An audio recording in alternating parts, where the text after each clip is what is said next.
Hi, I'm Derek B., editor of the Peru Tribune, back with you today for another edition of Tomorrow's News, our daily video feature in which we tell you a little bit about what to expect in the next day's edition.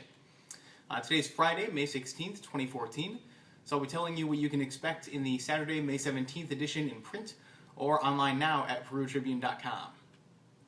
Our lead story, Eric Stoff and I worked together with actually Jillian Fellows over at the Chronicle Tribune, although she doesn't know it yet, on a story about local school enrollment. Jillian wrote a story earlier in the week about Oak Hill's enrollment out of their board meeting, and that inspired us to look at where the Miami County schools expect to be in the fall after kindergarten roundup. It's good news all around. A lot of different reasons from the districts about why they think they're trending up, but more good news coming out of Miami County schools. Our display story is more local good news. Chad Abshire had a report for us on the Peru skatepark. Construction continues there. They've got some volunteers heading out each day between about 10 a.m. and 8 p.m. They're always looking for more folks to join to do things like shaping concrete, or bending rebar. So if you've heard of that project and it seemed interesting to you, maybe throw a hand over to them, help them get that project finished as soon as possible. Also on A1, I wrote a preview of Sunday's Peru High School finale concert from the music department. The choir and band are going to work together on that concert, which is the last one for the seniors. They'll also recognize the seniors who are going to be leaving at the end of this semester. It really seems like it's going to be a fun event, although a little bit bittersweet, as Jason Gornto and Diane Haley, who are in charge of the band and choir, respectively, said this week.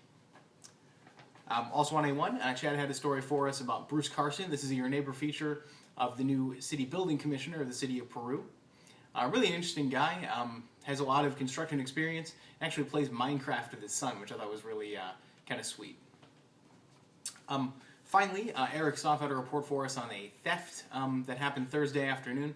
A Peru couple was arrested after stealing an alternator and car battery, and the woman had drugs on her, so really sad story there, but unfortunately an all too familiar one here in Peru.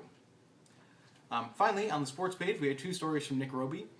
First is a look at the Thursday meet for the Peru golf team.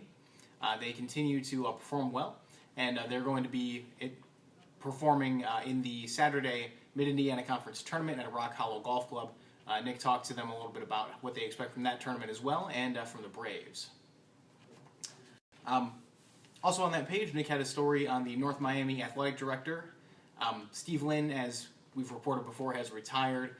He's done at the end of the school year, but the school board this week appointed his successor, a man named Blake Betzner, who comes from Northwestern. Nick had a chance to talk to him, let folks get to know him a little bit. Really has a go-getter attitude that he thinks let him get hired, and I'm looking forward to what he's able to do with the Warrior program. As always, you can find all of those stories in tomorrow's print edition of the Peru Tribune. You can find them online now at perutribune.com. And you can find links to them on our Facebook and Twitter pages, which are both Peru Tribune. Finally, you can find me and all of our reporters on Twitter. Until tomorrow, that's tomorrow's news. I'm Derek B. Have a great weekend.